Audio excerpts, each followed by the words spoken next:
Welcome! We are in the Cascade Mountain ecoregion. In the winter, they get lots of snow here. Some places get snow that's probably 4 or 5 times as tall as me, especially in the areas by Crater Lake. Let's go take a look at what Crater Lake looks like in both the winter and in the summer. Let's go take a look.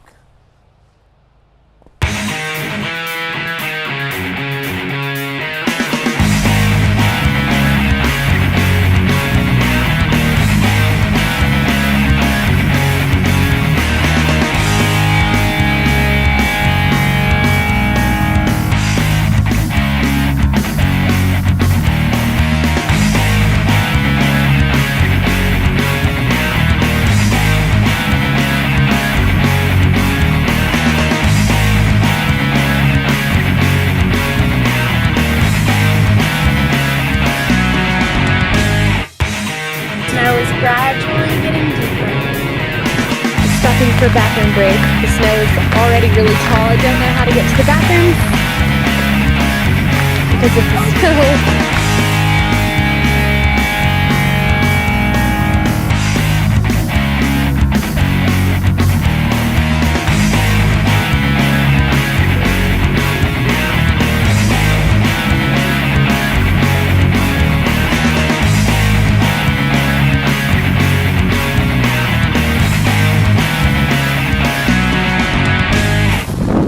That's basically what a snow cornice is. That's basically what's out over the rim of the caldera. Oh wow. So, would you want to be standing on that? Yeah. No. 1,000 feet up from the lake? The mountains in the Cascade Mountain ecoregion were all created by volcanic activity. Let's learn about how the volcanic activity impacted and created Mount Mazama, the mountain that created Crater Lake. For all its serenity, Crater Lake is a place born of violence. Atop the tranquil lake was once a 12,000-foot volcano, Mount Mazama. Mount Mazama would have looked a lot like Mount Hood or Mount Rainier or Mount Shasta. It likely would have been taller than any peak in Oregon today. For nearly 500,000 years, Mazama had been slowly building, layer upon overlapping layer. Then, 7,700 years ago, the eruptions became increasingly violent. It was just an outward sign of the real action brewing beneath the surface. A huge underground chamber directly below Mount Mazama was being filled beyond capacity with fiery hot magma, gases, and volcanic rock. The matter was heated by the Earth's mantle to more than 1,600 degrees Fahrenheit. All the action was taking place several miles below the mountain in the magma chamber where the pressure was building up to an intensity that just couldn't be sustained. Finally, an earth-shaking eruption. The pressure of the overfilled chamber expelled magma, flaming rocks, and hot gases. The debris shot into the sky at nearly twice the speed of sound.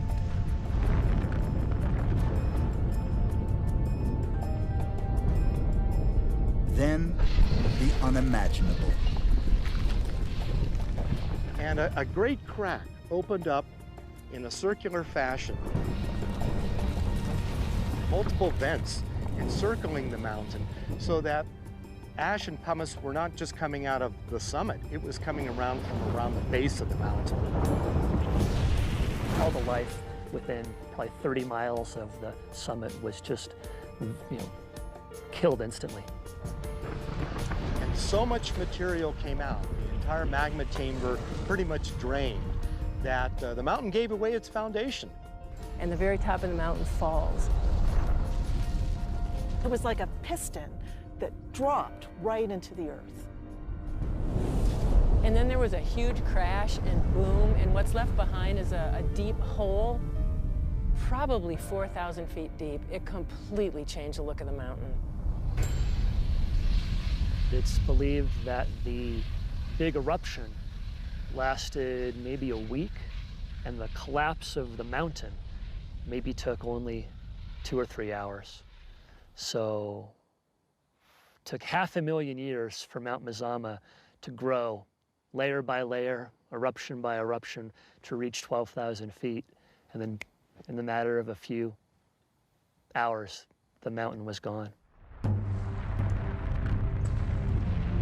The eruption and collapse of Mount Mazama happened just 7,700 years ago. In geological terms, it's recent history. You can see in this forest, even in the winter time, it's just the beginning of winter. And you can see that winter is coming quickly. Well, it's snowing even right now. So what we're gonna do is we're gonna look, and you can see a mix of coniferous trees which keep their green all year long. And you can see a mix of deciduous trees, which are just about to lose their leaves if they haven't already. We're in a mixed forest because this forest is between 1,000 and 4,000 feet in elevation. After about 4,000 feet in elevation, the trees are gonna change. It's gonna be almost all deciduous trees, gonna be almost all coniferous trees and almost no deciduous trees. So once we go above 4,000 feet or so, you're gonna see most of the deciduous trees disappear. Those trees that lose their leaves will disappear the further up we go. Let's go on up, and you're gonna see the leaves and the trees change, especially since there will be less leaves. The Cascade Mountains ecoregion.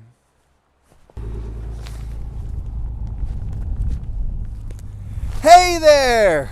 Welcome to Mount Hood, the tallest mountain in the Cascade Mountain ecoregion. Hey there! Wow, it's cold. Brr. It's cold up here. We're at the top, well, not really the top, it's the top's up there. But we're close to the top of Mount Hood. We're here at a place called Timberline Lodge. Timberline is a place where, you guessed it, the trees end, the timber line, the line where the trees don't grow any further up. Trees don't grow way high up on mountains because at a certain point it's too cold and too windy for them to survive. Let's go look around this area. We're here at Mount Hood, the tallest mountain in Oregon. Let's take a look. Hey there! Here we are at Mount Hood, the tallest mountain in the Cascade Mountains ecoregion. Mount Hood is a place where people go skiing, do all sorts of winter sports activities, and there's an old famous lodge here. We're gonna go take a look at that lodge today. But let's take a look at this mountain. We're here, remember, at Tree Line.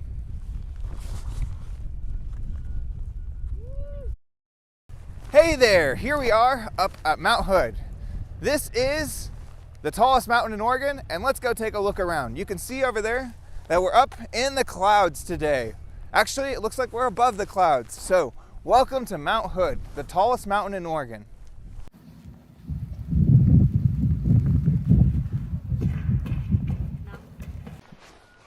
Hey there, here we are at Timberline Lodge, up at Mount Hood. Let's take a look at this lodge. It was used in a 1980s horror movie called The Shining. It is also a nice place to stay. Let's take a look inside and around the lodge.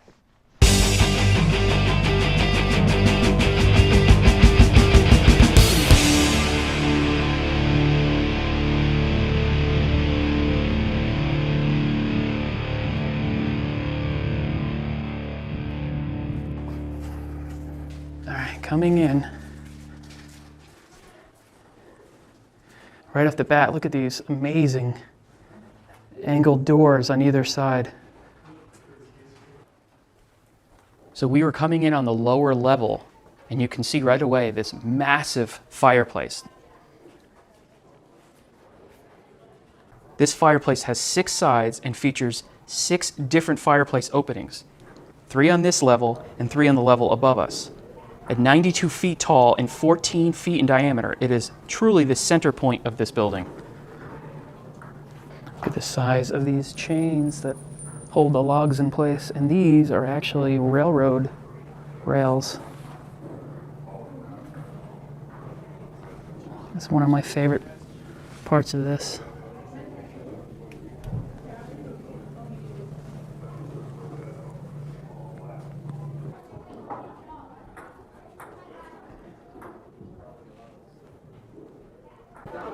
So this is the game room, complete with a wooden ping pong table.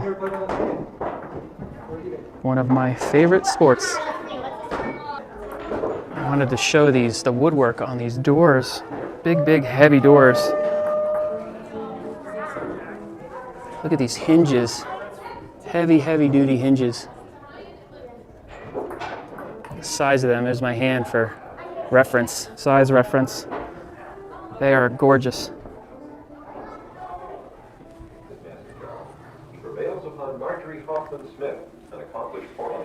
This room is now more of kind of like a museum where they explain how things were, show some old pictures on the walls, and the only mention of The Shining is right here.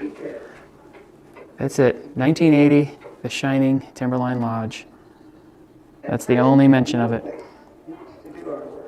Also, there's a mention here of FDR, 1937, had his dedication here. We have two very fine artists. Look at this. This is probably 9 feet at least. This is amazing. Man, that's heavy. Beautiful. A wood mural in the wall. Look at this. Every little angle is so interesting. Coming down these stairs. These posts always have animals carved into them. Amazing. On the bottom level is this mosaic tile mural here. With all the animals of the wilderness.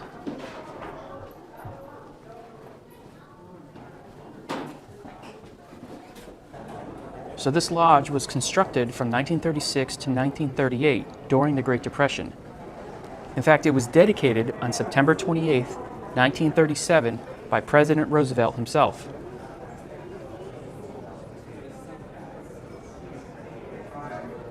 So about 100 construction workers were on this site at any given time, many of them being skilled stonemasons, carpenters, and metal workers.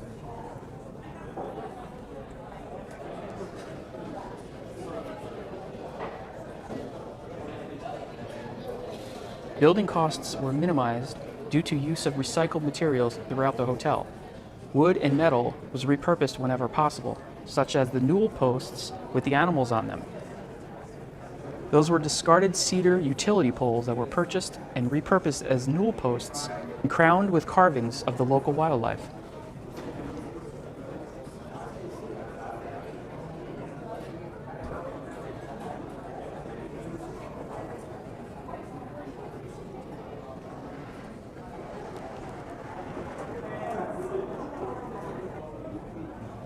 So the wood used throughout this hotel includes cedar, Douglas fir, hemlock, western juniper, and ponderosa pine, all of which are from the great state of Oregon.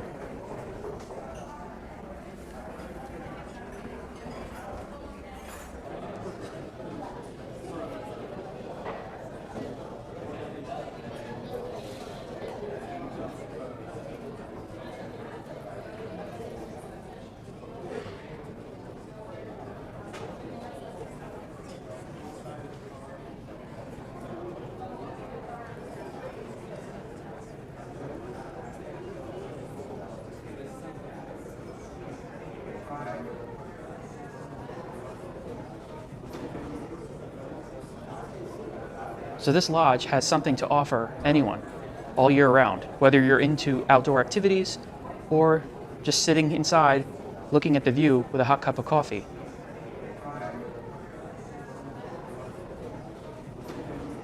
Where I'm sitting right now is one of the restaurants that are located in here. And this is also the end of my tour because it is time to eat some delicious dinner and enjoy the views. Hope you liked the tour, and if you're looking for a ski destination or even just a summertime getaway, look up the Timberline Lodge on Mount Hood. In my opinion, it's unbeatable.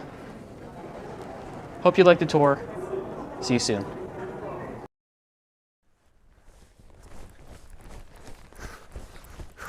Oh, hey there! I'm on my way to the top of Mount Hood. Want to come with me? Let's go on up to the top.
Hey there! Hey there! Welcome to the Klamath Mountain Ecoregion. The Klamath Mountain Ecoregion is called the Klamath Mountain Ecoregion because of the tall mountains. Behind us here is Mount Hood, the tallest mountain in the ecoregion. But there's also quite a few other ones. What causes these mountains? These mountains are caused by plate tectonics. We have the Pacific Ocean Plate, the Ocean Plate, and the North American Continental Plate smashing together.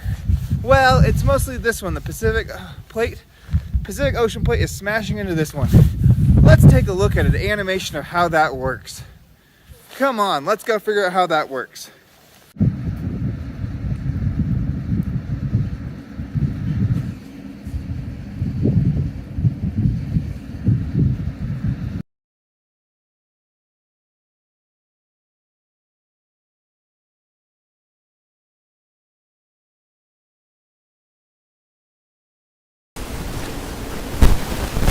Hey there!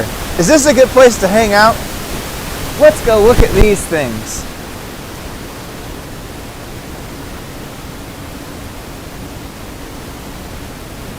Never do that. You could die if you go underneath a icicle and it falls and hits you in the head, you could die. Why East? Why is it called Why East? Why? Why East? The Why East Day Lodge? It's called the Why East Day Lodge because Why East was the Native American name for Mount Hood for millennia. Many people called it Mount Hood after Lewis and Clark took their trip here, after Captain Hood. Now, people are honoring Native Americans by calling it Why East again. Why East Day Lodge? What? Why is this called the Why East Day Lodge? Is it asking a direction? Where is east? Why are we going east? No. Why East Day Lodge means the Native American name for the mountain. Why East? Why East was the Native American name of Mount Hood. Mount Hood was named Mount Hood in the 1800s when Lewis and Clark were on their journey. It was named after Captain Hood. Let's learn a little bit more about the mountain and its history with the native people. Hey there! Welcome to the Oregon Trail.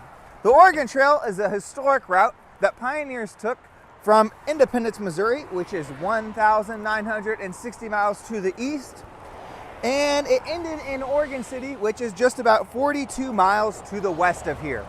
The Oregon Trail, the last little bit before it got to the Willamette Valley, went through the Cascade Mountains ecoregion, and it had two different ways that people could go.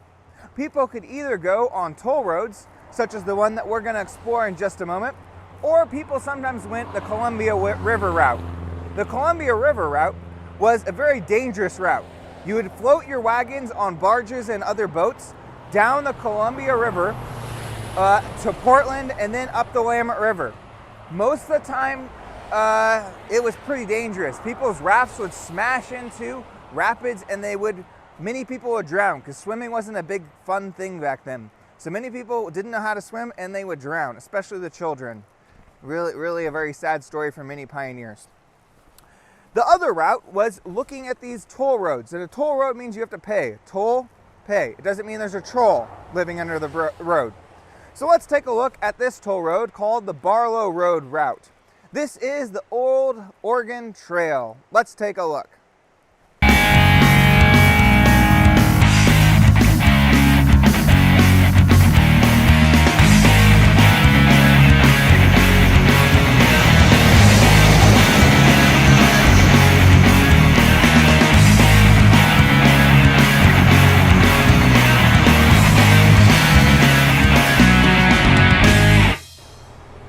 Give me your money.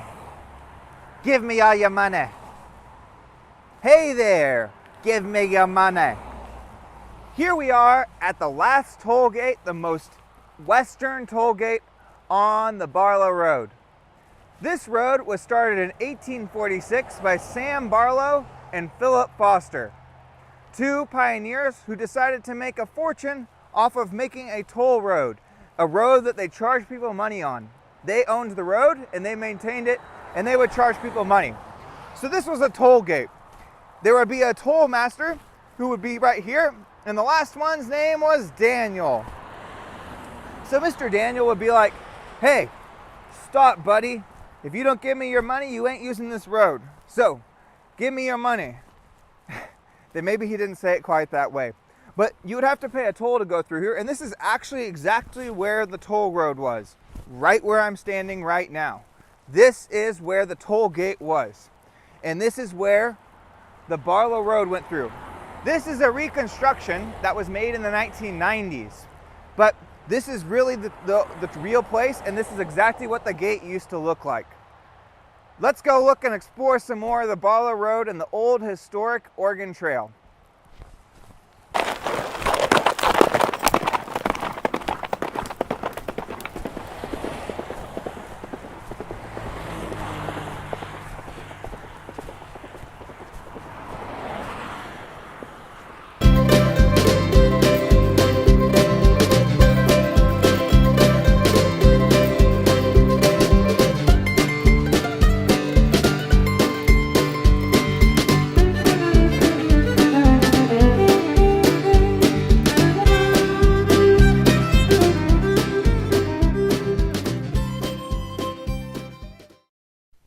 Hey there! Welcome, and let's meet my friend, Mr. Big Leaf Maple, known for its big leaves. Unfortunately, we are here in the winter time, so Mr. Big Leaf Maple doesn't have any leaves. Well, here's like one or two sad looking ones, but not really anything to look at today. So, this big old tree was planted sometime between 1883 and 1902 by Daniel Parker, who was the toll gatekeeper here at the Barlow Road. He would take people's money and make sure that they were doing okay, and also make sure that they were paying, because it wasn't a free road to use. So he lived here, and they believe he planted this big leaf maple and one more right over there across the way, one on each side of the toll gate. This tree is believed to be probably close to 150 years old, or maybe 120 years old now that I do my math. Big leaf maple has big leaves, but it's a deciduous tree, so bye-bye leaves. All these leaves are this mushy stuff on the ground now.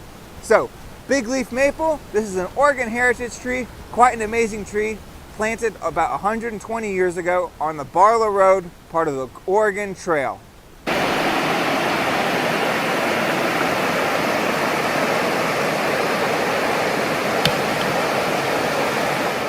Friend.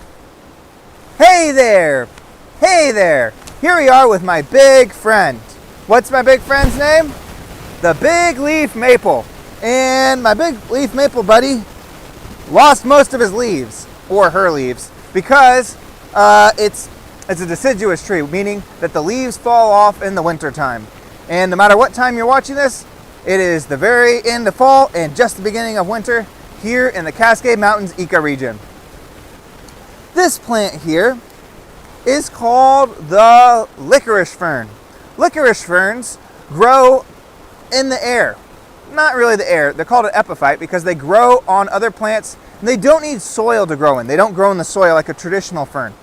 So the licorice fern grows mostly on moss in the Cascade Mountains ecoregion, and it sometimes also grows in the Coast Range ecoregion. It can also grow in the Willamette Valley too. So places where it's shady and wet, because in the summertime this thing dries out. When this moss dries out, this dries out. But this right now the moss is acting like a sponge. If we squeeze it, you'll even see some water come out of it. Look at all this water coming out. That's actually a survival trick you can use. If you really need water, make sure you don't pick an area that has a lot of bird poop, but you can actually squeeze the moss into your mouth. Only for emergency survival. You never want to do that just for fun. But the licorice fern was also an important thing for survival of the Native Americans and the pioneers. So if I pull off a piece, so licorice fern has like a strong tuberous root. If I pull off the roots here, you'll see that these break off and it reveals a root structure. Once I pull away kind of the nasty, dirty stuff away from it, it reveals this tuber thing. This thing, you bite into it, it has a very bitter taste. And it tastes like licorice, like black licorice. And this has a lot of vitamin C in it. And this is something that the pioneers and Native Americans would chew on to keep themselves energized and have enough nutrients while they were out in the woods working and traveling. So the licorice fern, it grows up in the trees, and this is what it looks like.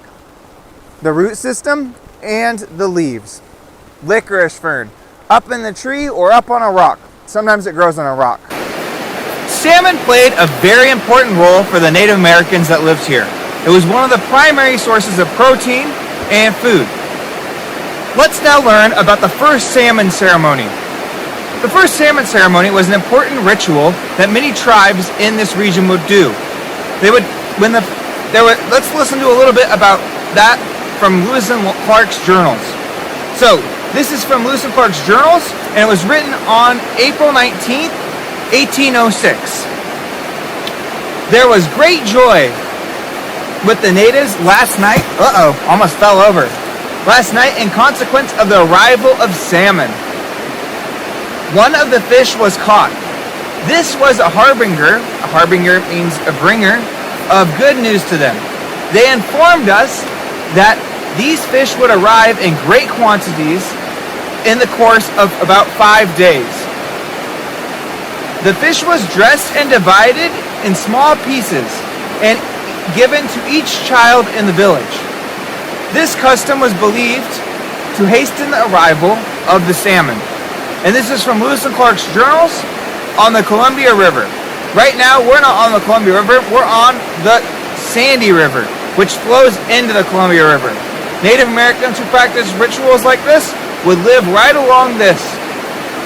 Another thing the Native Americans said was written by James Sahalem, a Columbia River Indian elder. He said that a strong swimmer was chosen to swim out above the falls with the remains of the first fish that was caught, where he dove deep to deposit it in mid-river as an invitation to its fellows to come upriver also.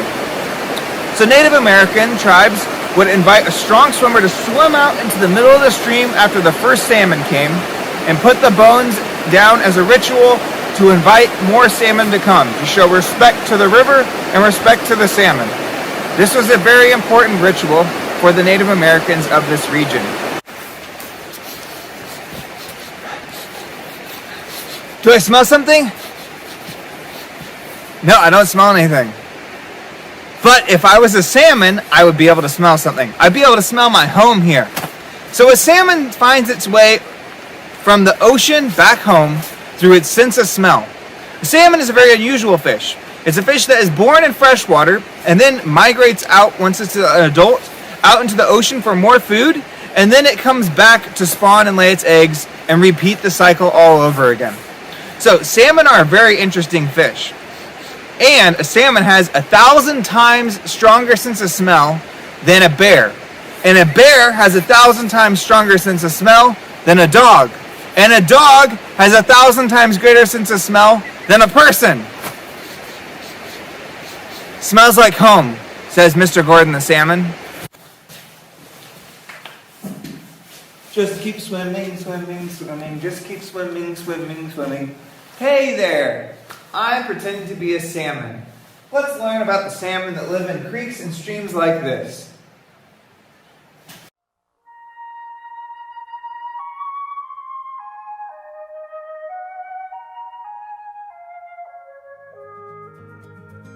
I was just kayaking upstream and it wasn't easy. It's hard to believe that some salmon will travel upstream 50 kilometers a day during spawning season to reproduce. There are 5 unique species of Pacific salmon in Canada: Chinook, Coho, Chum, Sockeye, and Pink.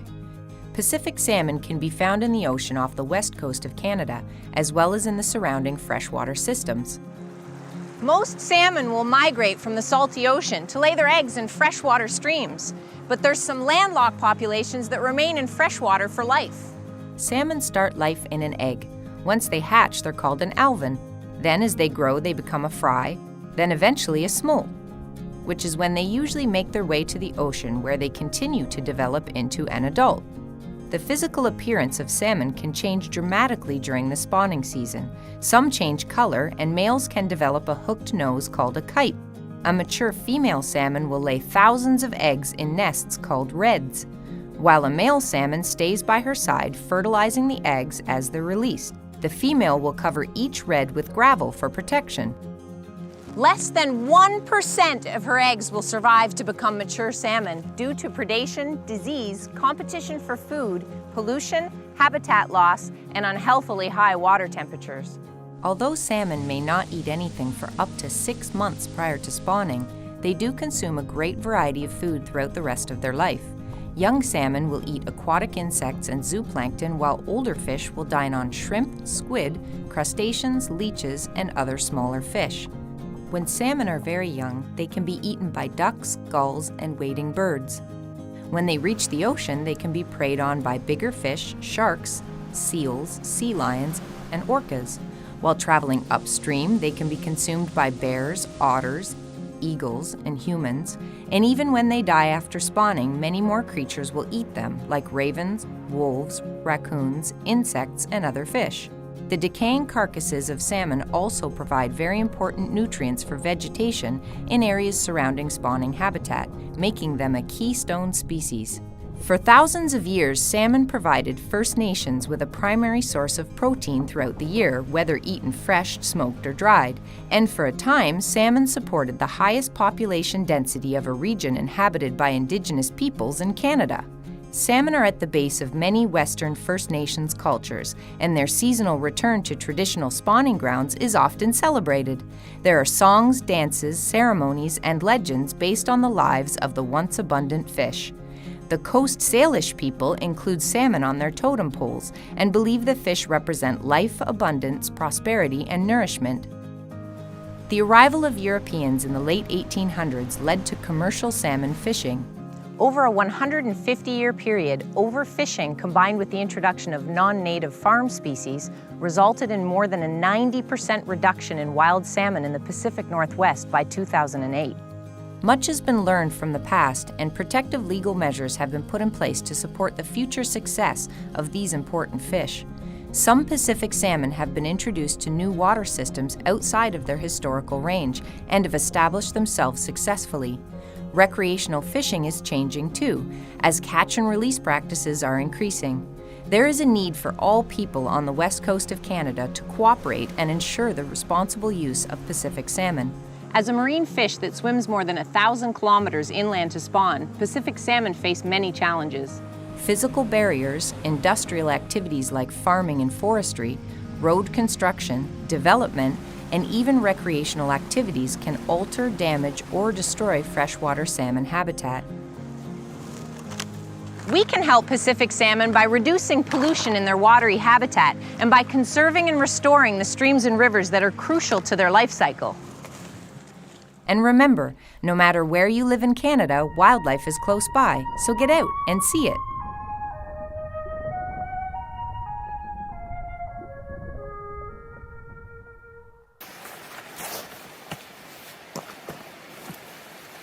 Hey there! Here we have a special plant. This plant is also called nature's toilet paper because of its very soft leaves. Ah, I can feel how soft you are. Soft as Charmin toilet paper. This plant isn't called the toilet paper plant though. This plant is called the thimbleberry. It has a little berry that looks like a thimble, like a little thing that someone sews with, and it's called the thimbleberry. It's a red berry. But most of the time of the year, you're not going to see the berry. You're going to see leaves that look like this, and they're extremely soft, also known as nature's toilet paper. The thimbleberry, nature's toilet paper. The plant is called thimbleberry after its berries that look like thimbles. The thimbleberry. Hey there, buddy. Oh, and the thimbleberry loses its leaves in the winter. So hopefully you bring some toilet paper in the winter time.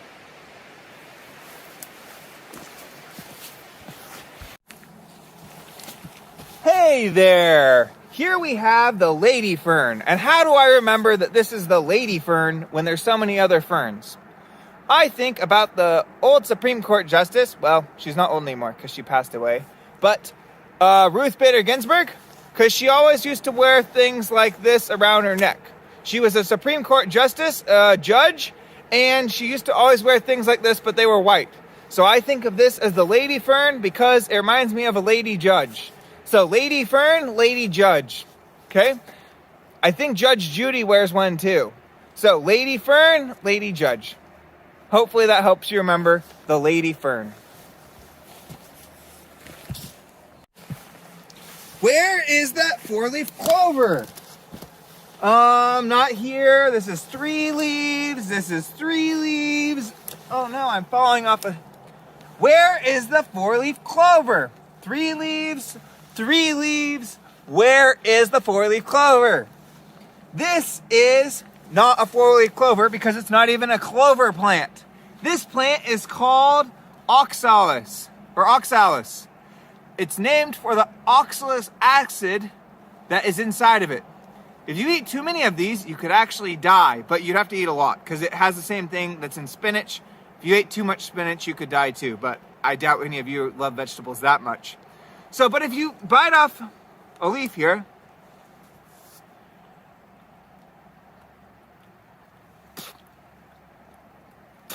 has a very sweet, bitter, kind of like a sour apple taste.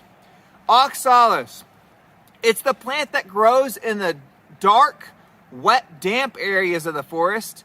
In the dark, wet, damp areas of the forest in the Cascade Mountain ecoregion and in the Coast Range ecoregion.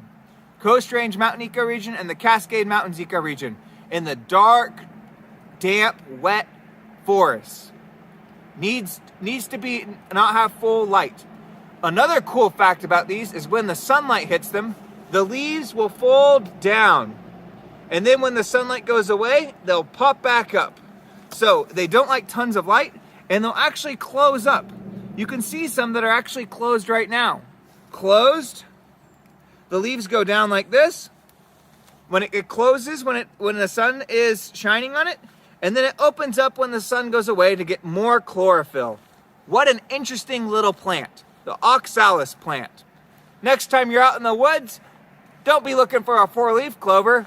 Look for a 3-leaf oxalis.